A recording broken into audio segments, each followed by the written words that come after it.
Happy Sunday once again, guys. I know I look funny with this hat on. I should have tried it on before I ever bought it. Makes me look like a young guy, but I look like I don't even know the word. I can't get this peak to, I have to work on it more. Got it at a bargain hunt. It was on sale. Most of the hats I get there actually look decent. You wouldn't ever catch me paying $20 for a hat. I would even pay $20 for a beanie, and you know me, I'm Brother Beanie. I love me some beanies, and I'm not going to pay no $20 for a beanie. Anyway, just turn the heat off. It's cozy in here now. It's toasty. Good enough. Those were a Christmas gift last year, little teacups. I've used one of them so far. Just, it's funny, but you get something, a gift or whatever, you set it down, you might use it a couple times, and then you see it sitting somewhere later, and you're like, I remember that. Hope you remember this. You've been following along.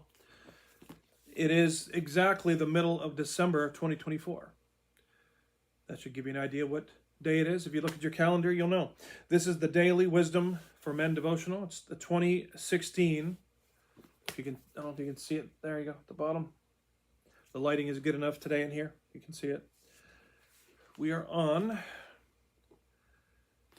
well, we're on the time when I need to put my eyes on. That's what time we're on. Let me get it here. I'm going to break these glasses. Okay. Now I look even funnier. I know I'm a funny looking guy. It's all good. January the 17th. It's called Feeling Small with a question mark. Are you feeling small? Usually when someone feels small, they feel insignificant.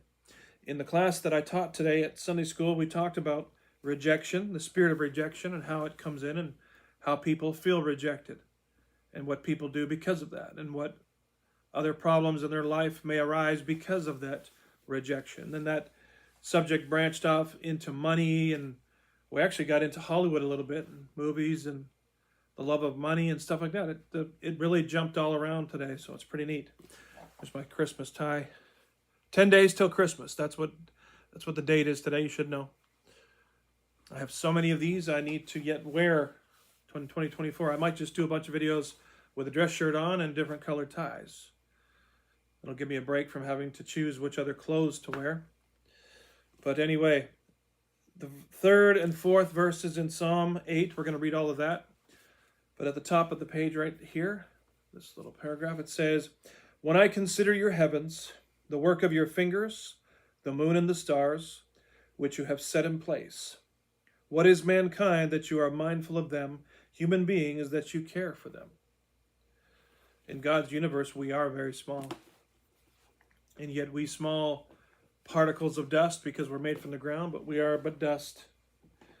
We are beloved of the Lord, and He came down in human form, the manifestation of humanity, to die for us, to be a perfect sacrifice that we could have salvation. That's how much He loves this dust. We tiny, minute little creations in this large universe. Psalm 8. For the music director, according to the Gittith, a Psalm of David. Read with me. Psalm 8, verse 1. O Lord our God, how excellent is your name in all the earth. You have set your glory above the heavens. Out of the mouth of babes and nursing infants, you have ordained strength because of your enemies, to silence the enemy and the avenger. When I consider your heavens, the work of your fingers, the moon and the stars, which you have established, what is man that you are mindful of him, and the Son of Man that you attend to him? For you have made him a little lower than the angels, and crowned him with glory and honor. Speaking of Jesus when he would come. You have given him dominion over the works of your hands.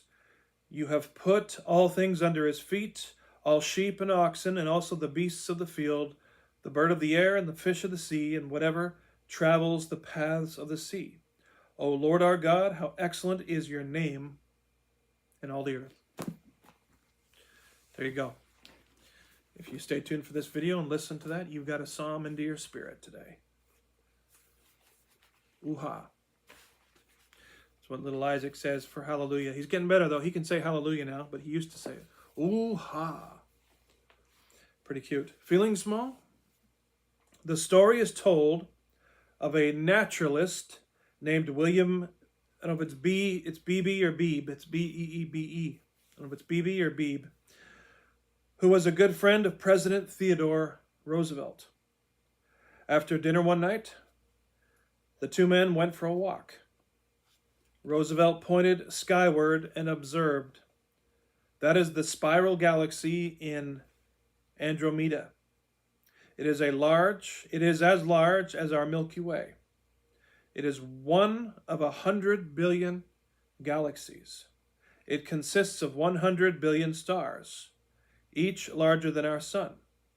Now I think we are small enough. Let's go to bed." King David lived thousands of years before Roosevelt, so he had no real clue as to the vastness of the created universe. Still, what he could observe with his naked eye in the skies over Israel way back then still astonished him. But even more amazing to him was the fact that the God who had created it all could look down from his throne in heaven and not just take notice of him, but love him and think about him. That's a wonderful thought, isn't it? We should never lose our sense of awe and wonder that the all-powerful God who created such a vast cosmos is the same all-loving God who cares so deeply for us as individuals.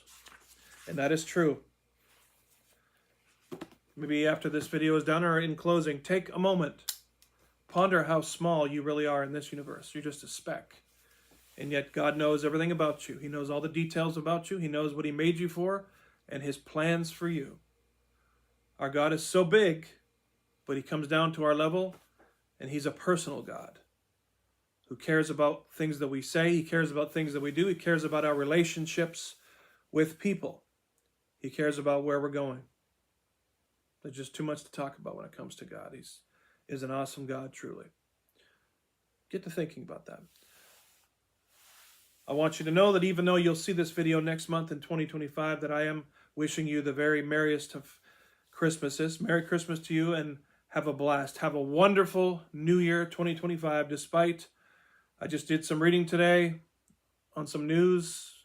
I'm not going to say this because it'll probably get flagged as false, but it was on one of the major news outlets talking about what they're doing in the White House right now, talking about what they're trying to do before a certain other individual gets into power, and it's really sad. So, church, we need to be praying. When you see this video, pray for our government. I'm going to let you go. I think it's almost nap time. God bless. I will see you guys in the next Daily Wisdom for Men devotional.